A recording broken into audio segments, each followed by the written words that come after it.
Vous faites peut-être partie de ces adolescents qui souffrent de mal-être chez les enfants de moins de 15 ans depuis la pandémie du Covid-19 en 2020. Les taux ne cessent que d'augmenter. Aujourd'hui, ils ont atteint les 43% en France selon l'UNICEF. Si vous êtes concerné, cette vidéo peut vous intéresser. On a d'abord voulu donner la parole à 3 élèves du collège Gérard Philippe de Froissy qui souffrent de mal-être. Arthur souffre de harcèlement scolaire, Elodie de grossophobie et Louise de problèmes familiaux. Elodie et Louise ont voulu témoigner de manière anonyme. J'ai beaucoup été rejetée par les gens et je me suis beaucoup posé la question de pourquoi.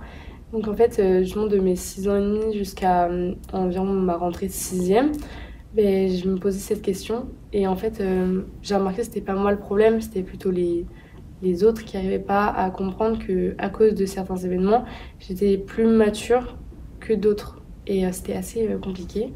Déjà, depuis que je suis petite, j'ai été en surpoids. Et donc, on sait tous, hein, quand on est petit, on est vite mis à l'écart des autres pour une différence. Puis j'ai toujours été à part. Et c'est jamais agréable. Donc, je me suis vite... j'ai vite cru que c'était mal d'avoir des défauts. Je me suis renfermée et je me suis détestée à cause de ça. Il y a que je me suis fait harceler plusieurs fois. L'année dernière, ça a recommencé plusieurs fois, enfin quelques fois cette année et j'ai pas trop aimé et c'est tout.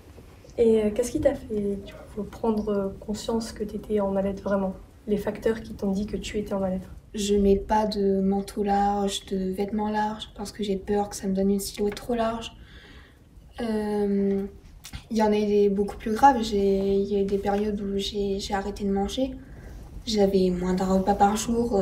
Je me rappelle avoir perdu au moins 6 kilos en moins de 15 jours. J'ai fait des malaises. J'ai eu recours à l'automutilation. J'ai encore pas mal de cicatrices. Et c'est vraiment celui-là qui m'a fait comprendre en fait. Parce que les autres, je sais qu'il y en a beaucoup qui ont ce genre de réflexe. Mais celui-là, c'est vraiment grave. Mes comportements. J'ai changé en fonction. J'ai changé envers ma mère et envers moi-même. Et qu'est-ce qui t'a aidé ou qui t'aide actuellement encore à en sortir? Rien. Je fais ce que je peux, mais j'essaie de me calmer quand on m'embête. J'ai juste essayé d'en parler un petit peu avec ma mère, mais c'est tout. Et est-ce que tu voudrais faire quelque chose mais que tu as du mal à faire? Ça dépend. Est-ce que tu voudrais en parler à d'autres personnes ou même tu voudrais aller voir quelqu'un pour lui en parler? Des gens en qui j'ai confiance, oui. Sinon, non. Et qu'est-ce qui t'a aidé ou qui t'aide encore actuellement? Alors c'est mes sœurs. Je sais que c'est les premières personnes à qui j'ai dit le plus de détails donc sur ces événements en question.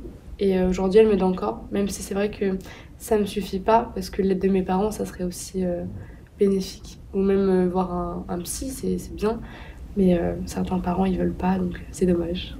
Et qu'est-ce qui t'a aidé à sortir de ton mal-être ou...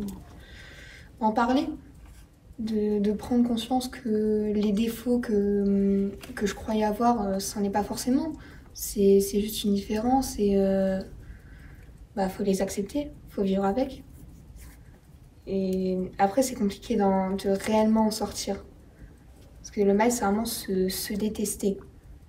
Maintenant que vous avez une idée de ce qu'est le mal-être, nous avons posé quelques questions à l'infirmière du collège, Madame Corinne Grégoire, pour nous parler des élèves et nous donner des conseils. Souvent, ce sont des camarades qui viennent m'alerter. C'est rare que les élèves viennent d'eux-mêmes, ils parlent de leur mal-être. Souvent, il y a des signes autres. Ils viennent pour un mal de ventre ou pour ce genre de choses. Et en parlant un petit peu, on se rend compte que c'est un mal-être. C'est pas facile de parler de son mal-être et souvent, c'est un petit peu difficile. Il faut du temps. Alors, les conseils qu'on peut donner, déjà, c'est d'arriver à en parler pour avoir un petit peu, que ce soit moins lourd. Donc, comme on dit qu'on dépose ses valises et ensuite c'est plus léger et c'est plus facile de continuer. Sinon, il existe une plateforme qui s'appelle filsantéjeune.com. C'est un endroit endroit où qu'on peut appeler, on peut téléphoner, on peut parler et on peut aussi chatter. Ça permet d'avoir des personnes qui nous écoutent et qui nous donnent des conseils. Et puis moi aussi, ce que je propose souvent aux jeunes, c'est d'essayer de faire de la respiration, de la relaxation, pour essayer de se détendre un petit peu. Maintenant que vous avez entendu leurs témoignages, vous savez que le mal-être peut causer des troubles alimentaires, des idées noires, du stress, de la colère, des impulsivités et des changements de comportement. Pour sortir du mal-être, nous avons sélectionné des solutions pour vous. En parler, c'est le plus important. Aller sur des sites spécialisés, faire de la méditation. Et enfin, vous pouvez appeler le 31 14, disponible 7 jours sur 7 et 24 heures sur 24.